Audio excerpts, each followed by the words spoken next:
السلام علیکم viewers, welcome to my YouTube channel me and my world. آج میں آپ کے لیے قطر پروڈکشنز کے ڈرامہ عمر سیریز کی قسط نمبر 27 کا اردو ترجمے کے ساتھ اوور ویو لے کر آئی ہوں۔ ڈرامے کی طرف بڑھنے سے پہلے آپ سب سے گزارش ہے کہ میرا چینل سبسکرائب کریں، میری ویڈیوز لائک کریں اور زیادہ سے زیادہ اپنے فیملی فرینڈز کے ساتھ شیئر کریں۔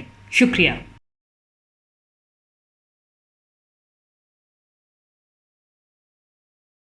اس قسط کا آغاز عمر رضی اللہ تعالیٰ عنہ کی خیموں سے واپسی پر ہوتا ہے۔ ان کا ساتھی اسلم ان سے کہتا ہے کہ آپ بہت تھک گئے ہیں امیر المومنین، بہتر ہے کہ آپ گھر جا کر تھوڑی دیر آرام کر لیں۔ عمر رضی اللہ تعالیٰ عنہ فرماتے ہیں نہیں، میں یہاں تھوڑا سا آرام کر لیتا ہوں۔ پھر وہ ایک گھر کے باہر بیٹھ جاتے ہیں۔ اتنے میں اندر سے ایک عورت کی آواز آتی ہے جو اپنی بیٹی کو کہتی ہے کہ اٹھو، دودھ میں تھوڑا سا پانی ملاؤ، صبح اٹھ کر اسے بیچنے چلی جانا۔ جس پر اس کی بیٹی کہتی ہے کہ خدا نے اسے حرام کیا ہے اور امیر المومنین نے بھی یہ واضح کیا ہے کہ دودھ میں پانی نہیں ملایا جائے۔ ماں کہتی ہے عمر اور اس کے سپاہی تمہیں وہاں نہیں دیکھیں گے، اس لیے اٹھو اور وہی کرو جو میں نے کہا۔ لیکن بیٹی انکار کر دیتی ہے اور کہتی ہے اگر عمر ہمیں نہیں دیکھ سکتا، لیکن خدا جو کبھی بھی نہیں سوتا وہ تو ہمیں دیکھ رہا ہے۔ یہ ساری گفتگو سننے کے بعد عمر رضی اللہ تعالیٰ عنہ اسلم کو کہتے ہیں کہ اس جگہ کو یاد رکھنا، کل پتہ لگاؤ کہ کس نے کیا کہا اور یہ کہ یہ شادی شدہ ہیں یا نہیں۔ یہ کہہ کر عمر رضی اللہ تعالیٰ عنہ وہاں سے چل پڑتے ہیں۔ اگلے دن عمر رضی اللہ تعالیٰ عنہ اپنے بیٹے اور ساتھی اسلم کے ساتھ اسی عورت کے گھر جاتے ہیں۔ عورت دروازہ کھولتی ہے جس پر عمر رضی اللہ تعالیٰ عنہ ان سے اندر آنے کی اجازت مانگتے ہیں۔ وہ عورت انہیں اندر لے کر آتی ہے اور پوچھتی ہے کیا معاملہ ہے، مجھے امید ہے کہ سب خیریت ہے۔ عمر رضی اللہ تعالیٰ عنہ ان سے کہتے ہیں کہ اپنی بیٹی کو بلاؤ۔ وہ عورت جا کر اپنی بیٹی کو لاتی ہے۔ عمر رضی اللہ تعالیٰ عنہ اس عورت سے کہتے ہیں کہ کل رات میں گشت کر رہا تھا تو میں نے تھکن محسوس کی، میں تمہاری گھر کی دیوار سے ٹیک لگا کر بیٹھ گیا اور خدا نے مجھے تمہارے دودھ سے متعلق بحث سنوائی۔ یہ سن کر وہ عورت ہاتھ جوڑ کر کہتی ہے کہ میں توبہ کرتی ہوں امیر المومنین، خدا گناہوں کو معاف اور توبہ کو قبول کرنے والا ہے۔ جس پر عمر رضی اللہ تعالیٰ عنہ فرماتے ہیں کہ بالکل، لیکن خدا سزا بھی دیتا ہے، اس لیے خدا سے ڈرو اور دوبارہ یہ مت کرنا۔ یہ سن کر عورت کہتی ہے بالکل میں ایسا دوبارہ کبھی نہ کروں گی۔ پھر عمر رضی اللہ تعالیٰ عنہ اس کی بیٹی سے مخاطب ہو کر کہتے ہیں تمہارے لیے تم بہت اچھی ہو، میں نے تمہارے بارے میں پتہ لگایا اور مجھے معلوم ہوا کہ تم غیر شادی شدہ ہو، کیا تم شادی کرنا چاہتی ہو؟ یہ میرا بیٹا عاصم ہے، یہ بھی غیر شادی شدہ ہے، میں نے اسے تمہارے بارے میں بتایا، اس کی حوصلہ افزائی کی، یہ تیار ہے، اگر تم دونوں چاہو تو ہم تمہاری شادی کروا سکتے ہیں۔ پھر جب وہ دونوں ایک دوسرے کا چہرہ دیکھتے ہیں تو عمر رضی اللہ تعالیٰ عنہ زینب سے سوال کرتے ہیں کہ کیا تم نے قبول کیا؟ جس پر وہ عورت کہتی ہے کہ وہ کیوں قبول نہ کرے گی جبکہ یہ امیر المومنین کا بیٹا ہے۔ عمر رضی اللہ تعالیٰ عنہ فرماتے ہیں اسے امیر المومنین کے بیٹے کے طور پر مت لو، اس کے پاس اپنا مال نہیں ہے، اگر یہ کچھ برا کرے گا تو اسے دوہری سزا ملے گی۔ دونوں کی رضامندی کے بعد عمر رضی اللہ تعالیٰ عنہ دعا فرماتے ہیں کہ خدا تمہیں ایک ساتھ خوش رکھے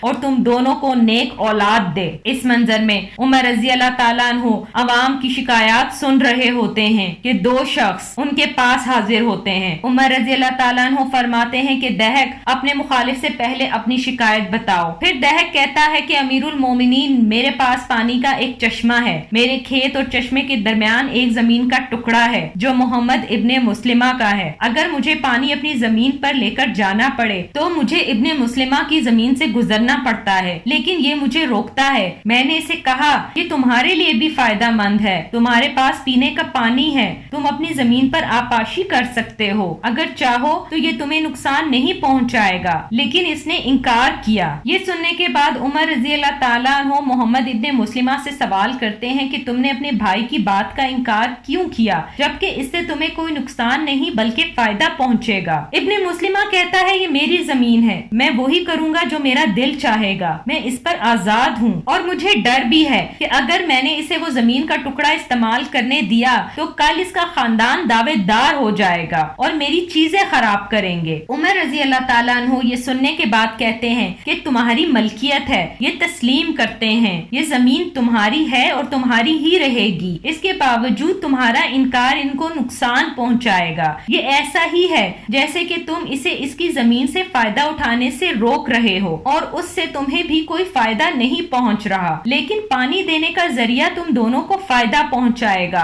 बगैर किसी नुकसान के, और तुम नुकसान को फायदे पर तरजीह दे रहे हो। खुदा ने हमें जो दिया है हमारे पास उसी का अख्तियार है, हमें उसे अपने लिए और दूसरों के फायदे के लिए इस्तेमाल करना चाहिए। तुम इस पर शर्त आयद करो कि ये तुम्हारी जमीन को नुकसान ना पहुंचाए। अगर इसने ऐसा किया तो मैं इसे खुद सजा दूंगा। ये सुनकर इब्ने मुस्लिमा कहता है कि आप मुझे मेरी अपनी जमीन के मुतल्लिक फैसला करने का हक नहीं देंगे। उमर रज़ी अल्लाह ताला अन्हु फरमाते हैं कि इस मामले में फैसला हो चुका, बेशक तुम्हारा एतराज हो, लेकिन ये उसी जमीन से अपनी जमीन के लिए पानी लेकर जाएगा और यही आखिरी फैसला है। उनके जाने के बाद कुछ लोग अपने खादिमों के साथ अंदर आते हैं। उमर रज़ी अल्लाह ताला अन्हु उनसे पूछते हैं कि तुम्हारी शिकायत हातिब के खिलाफ है। शिकायत करने वाला शख्स कहता है कि इसके खादिमों के खिलाफ इन्होंने मेरी ऊँटनी चुराई है। उमर रज़ी अल्लाह ताला अन्हु उन खादिमों से पूछते हैं कि क्या तुम लोगों ने ऐसा किया? खादिम कहते हैं कि जी हाँ, हमने किया। उमर रज़ी अल्लाह ताला अन्हु फरमाते हैं फिर हम तुम पर वही सजा आयद करते हैं जो चोरी की सजा होती है। पहले तुम मुझे ये बताओ कि तुम लोगों ने उस ऊँटनी के साथ क्या किया? खादिम कहते हैं कि हमने ऊँटनी को ज़िबा किया और खा लिया क्योंकि हम भूखे थे। उमर रज़ी अल्लाह ताला अन्हु हातिब से पूछते हैं क्या तुम अपने खादिमों को खाना नहीं देते? जिस पर हातिब खामोश रहता है। उमर रज़ी अल्लाह ताला अन्हु गुस्से में फरमाते हैं हमदर्दी कहाँ चली गई? तुम इनसे काम लेते हो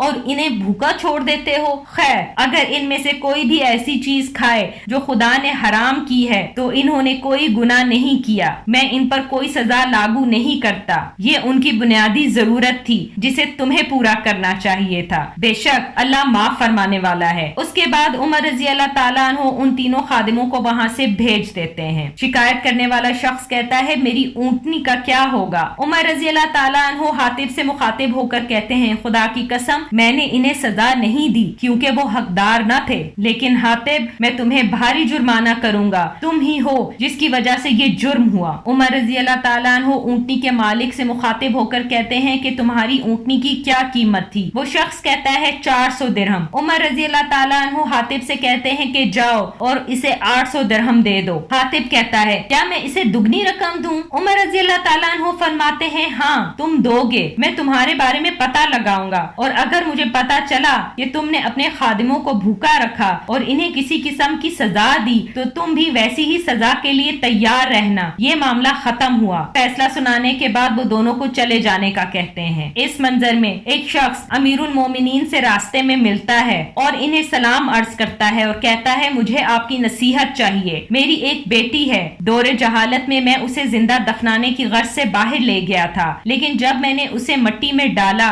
तो बाइसे हमदर्दी मैंने उसे वापस निकाल लिया। फिर हमने इस्लाम कबूल किया। अब वो जवान हो गई है और उससे एक बड़ा गुनाह सरजर्द हो गया है। उसने खुदकुशी करने की कोशिश की, हमने उसे बचा लिया, उसका ख्याल रखा। अब उसने तौबा कर ली है। उमर रज़ी अल्लाह ताला अन्हु फरमाते हैं अब वो उनमें से है जिनके खुदा ने बुरे अमल अच्छे अमल में तब्दील कर दिए। वो शख्स कहता है अब कोई उससे शादी करना चाहता है, क्या मैं उसे उसके माजी के बारे में बताऊं? उमर रज़ी अल्लाह ताला अन्हु जवाबन कहते हैं क्या तुम उस चीज को जाहिर करना चाहते हो जिसे खुदा छुपाना चाहता है? अगर तुमने इस बारे में किसी को भी बताया तो मैं तुम्हें तमाम लोगों के लिए मिसाल बना दूंगा। जाओ और अच्छे तरीके से अपनी बेटी को रुखसत करो, बेशक अल्लाह उसका मददगार होगा। वो शख्स ये सुनने के बाद कहता है कि आपने मेरा बहुत बड़ा बोझ उतार दिया। खुदा आपकी तमाम परेशानियां जो उस दुनिया की हैं या इस दुनिया की दूर करे। उमर रज़ी अल्लाह ताला अन्हु जवाबन उसे कहते हैं कि ऐसा मत कहो, ये गलत होगा। ये मेरे लिए फख्र की बात ठहरेगी जो खुदा को नापसंद है। मैं मुसलमान मुआशरे का एक फर्द हूँ, लेकिन मेरे रुतबे की वजह से मेरा एहतसाब तुम्हारे मुकाबले में कड़ा होगा। अपने काम पर जाओ, खुदा तुम पर रहम करे। ये सुनकर वो शख्स वहाँ से चला जाता है और फिर उमर रज़ी अल्लाह ताला अन्हु दुआ फरमाते हैं कि अगर मैंने सही फैसला किया तो ये तेरी रहनुमाई की वजह से है, और अगर गलत फैसला किया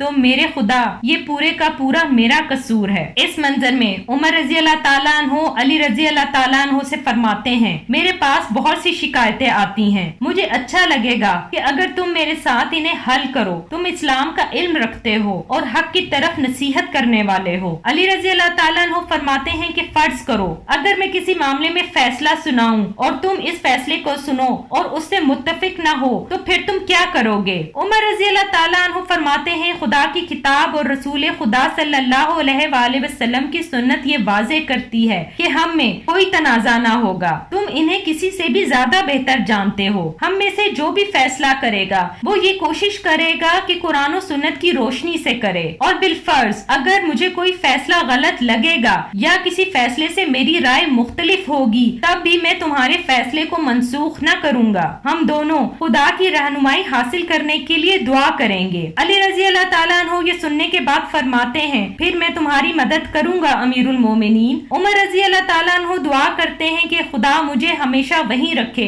जहां अबू अल हसन को रखे। फिर उमर रजी अल्लाह ताला अन्हु मस्जिद में लोगों से खिताब करते हुए फरमाते हैं, हमने उन वाकयात का मुशाहिदा किया है जो रसूल खुदा सल्लल्लाहु अलैहि वसल्लम की जिंदगी के दौरान रूनुमा हुए। हम परखेंगे और फिर मसाइल के लिए फैसला देंगे। रसूल खुदा सल्लल्लाहु अलैहि वसल्लम का फैसला सही होता था क्योंकि खुदा इन्हें रास्ता दिखाता था, लेकिन अब वही आना बंद हो गई है। हम जब फैसला करेंगे अपने जाती मुशाहिदे के मुताबिक तो कोई ये ना कहे कि ये फैसला खुदा का फैसला है। जो भी ये कहेगा वो ये दावा करेगा कि वो खुदा के इल्म से आगाह है और बाकी लोग वो नहीं जानते। अगर तुम इस पर अदम इत्तफाक करोगे तो तुम ऐसे होगे जैसे तुमने खुदा पर अदम इत्तफाक किया, और जल्द ही तुम पर काफिर की छाप होगी और वो तुम्हें कत्ल करने के काबिल समझेंगे। ये यकीनन मामलात के हालात को मुसीबत में मुब्तला कर देंगे। वहाँ मौजूद तमाम लोग कहते हैं कि हाँ, ये बिल्कुल ठीक फरमा रहे हैं। फिर उमर रज़ी अल्लाह ताला अन्हु फरमाते हैं, मैंने कुछ मामलात के फैसले अपनी सूझबूझ के मुताबिक किए हैं और फिर मैंने कुछ को कहते सुना कि ये खुदा का हुक्म और उमर का हुक्म है,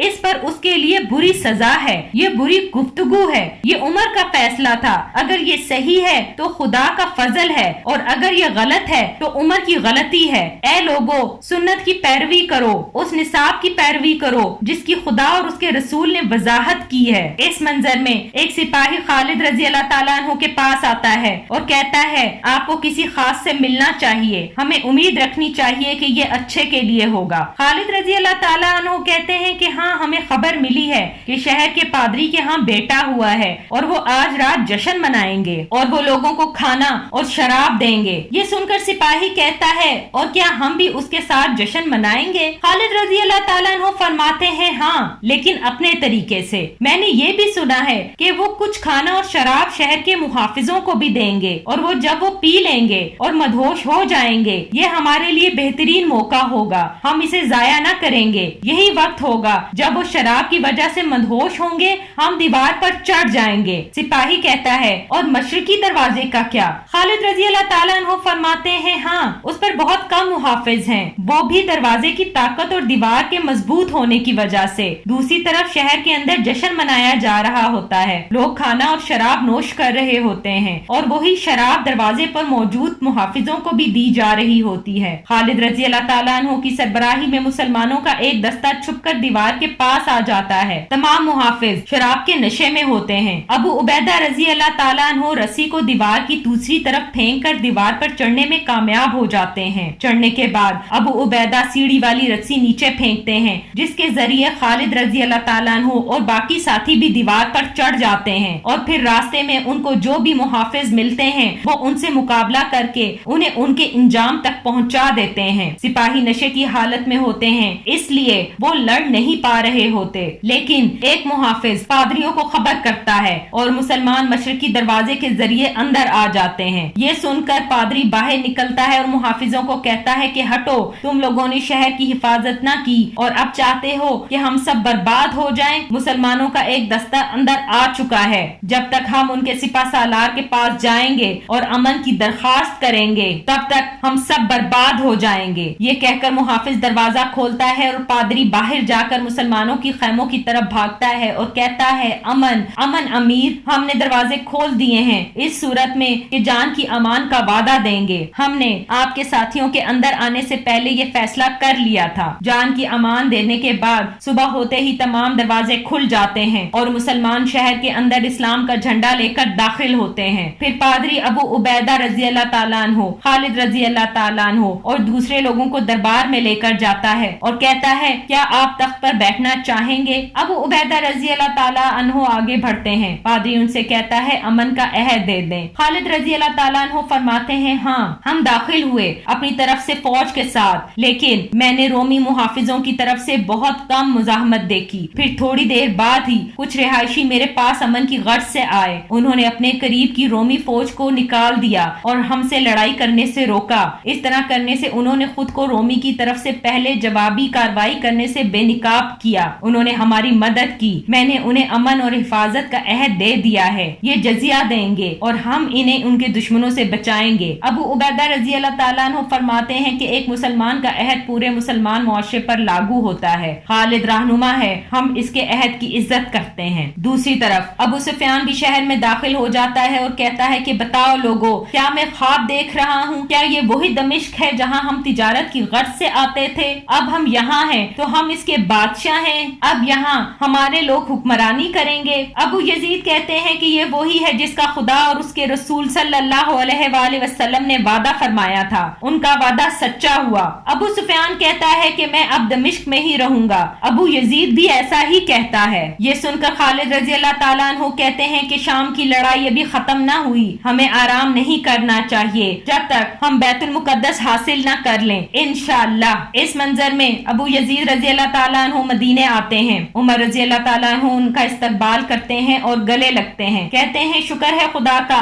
कि मैं अब तुम्हें खुदा की राह में लड़ता हुआ देख रहा हूँ। उसने हमें दिखाया कि कैसे उसका वादा सच्चा होता है। अबू यजीद कहते हैं, और मेरे अभी भी आगे के दांत हैं जो उमर निकालना चाहता था ताकि मैं बोल न सकूं। उमर फरमाते हैं, रसूल खुदा सल्लल्लाहु अलैहि वसल्लम की फराग दिलाना, हिकमत और इल्म की बराबरी कोई नहीं कर सकता। ये कहकर वो दोनों मस्जिद की तरफ चले जाते हैं जहाँ दूसरे सहाबा इकराम भी मौजूद होते हैं। जहाँ उमर रजी अल्लाह ताला अन्हु फरमाते हैं कि तुम लोग जानते हो कि हमें दमिश्क की जीत की बड़ी खबर मौसूल हुई जब मुझे इराक से अलमतना का खत मिला और इसमें लिखा था कि फारिस ने खुसरो के वारिस को अपना बादशाह मुतय्यन कर दिया है। उन्होंने अपनी फौजों को जमा कर लिया है और बेशकी फौज को देही इलाकों में भेज दिया है और लोगों को मजबूर कर रहे हैं कि वो अपना मुआहिदा तोड़ दें। अलमतना और उसकी फौज इतनी बड़ी फौज के सामने खड़ी नहीं हो सकती थी। वो फैसला कुन जंग चाहते थे जो हम भी चाहते थे। मैंने अबू उबैदा को हिदायत दी थी कि वो काका